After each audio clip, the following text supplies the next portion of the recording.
Hello everyone and welcome back to the FPL Engine YouTube channel. Now in today's video I'm going to be talking you through how my game week 6 went and also my transfer plans for FPL game week 7. Now as you can see, it's not gone too well. We've picked up our first red arrow of the season and you can probably all tell why that's happened.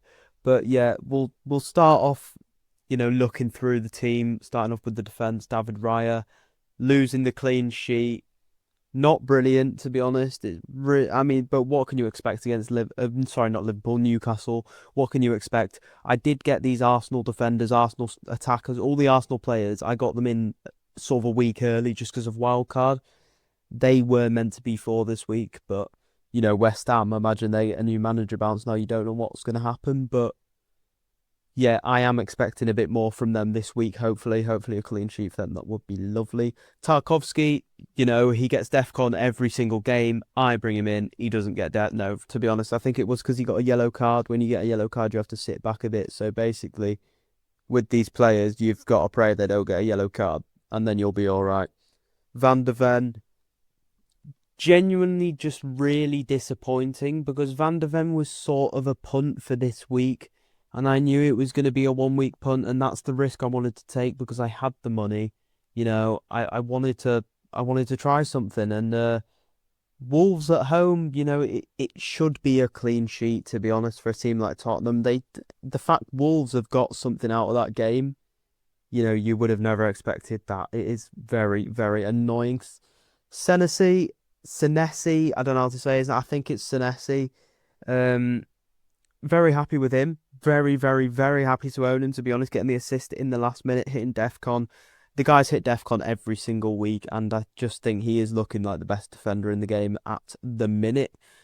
Now, on the bench, Anderson hitting DEFCON again with the 3-pointer would have been better than either Van de Ven or Tarkowski. And obviously, the other man you can see, Gabriel. Now, oh, it's not good. It's really not good.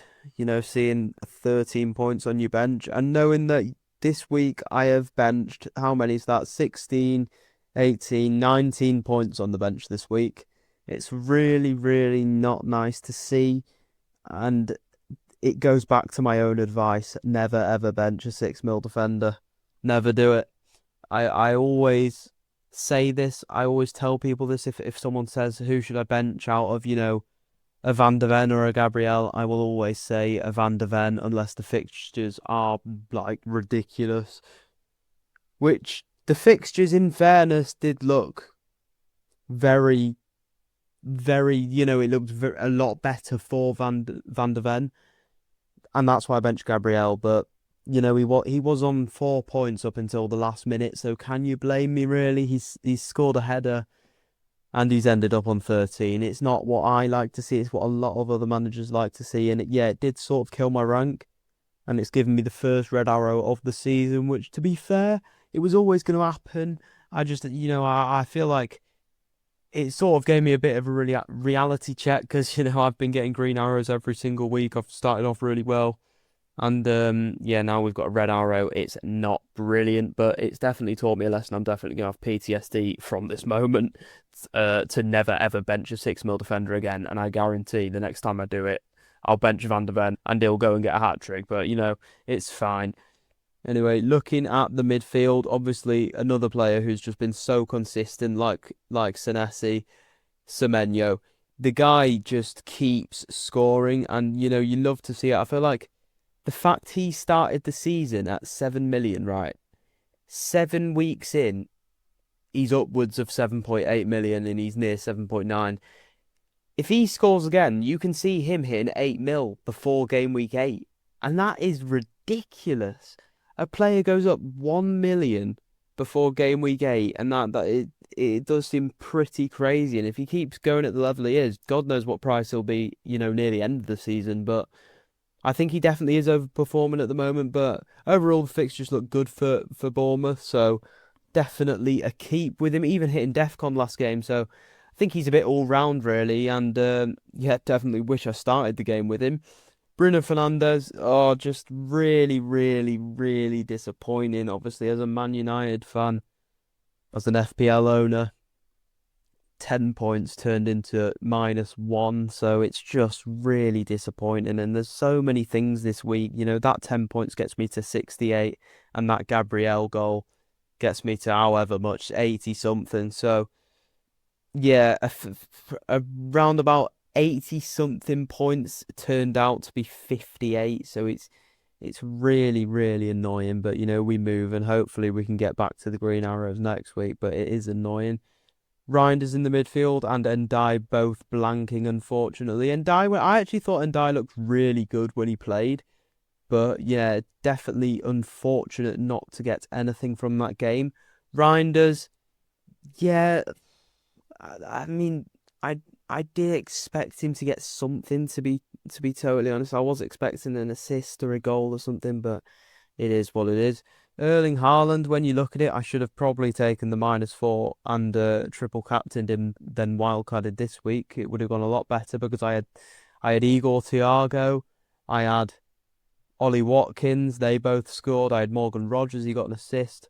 Sold them all on wildcard. Gyökeres did nothing, and Dye did nothing. Tarkowski didn't even get DEFCON. I mean, there's not really many positives from this wild card, to be honest, apart from the team I have going into next week. So I should have probably just triple captain. But we learn and we move. Caicedo, I forgot to mention on the bench with the 2-pointer, again not hitting DEFCON the second I put him into my team.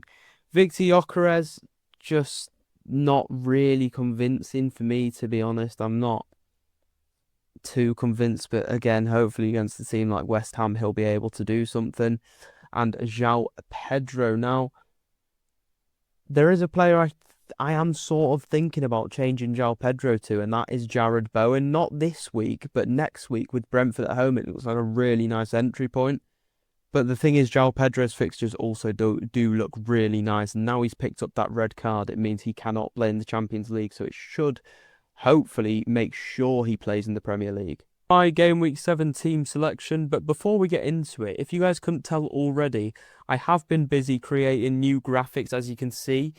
Now, make sure to let me know in the comments if they look better than the old ones, because I have spent quite a lot of time making these, and I think they just look nicer than the old ones. But, if they're not, make sure to let me know, and I can go back to the old ones, or I can, spend some time trying to create some new ones. And also, let me know if you want to see some different background colours, maybe a darker background instead of the white. Maybe different color text, different color sort of player backgrounds. It's up to you guys, but yeah, I have been busy making these ones, getting the players. I just think it looks a bit more professional now than before, but yeah, definitely definitely let me know in the comments what you guys think. But anyways, on to the team selection. As you can see, we've got David Raya in goal versus West Ham at home, and Gabriel also versus West Ham at home. Now, as I said before, I am expecting a clean sheet. I'm hoping for a clean sheet, but yeah, I mean, they've not had one for 2 games, so we can only hope. Tarkowski, I'm hoping he gets DEFCON again. Crystal Palace, definitely not an easy game. You could argue I should be playing Van de Ven versus Leeds away, but I think Leeds will score that game, and if they don't, I would much rather play Tarkowski, who's sort of, well, I'm obviously not guaranteed DEFCON because we saw that last game. He didn't get it, but hopefully he can keep his name out of the book, not get a yellow card, and hit that DEFCON number. Senesi, obviously, he is a bit more, guaranteed DEFCON if he keeps up the way he's playing, because he's hit it every single week so far, or 6 weeks, which is pretty ridiculous. Fulham at home seems like a good fixture for him. On the bench, obviously, we've got Martin Dubravka and Anderson, and also Van de Ven. Now, I have put Anderson ahead of Van de Ven at the moment, just purely because of DEFCON.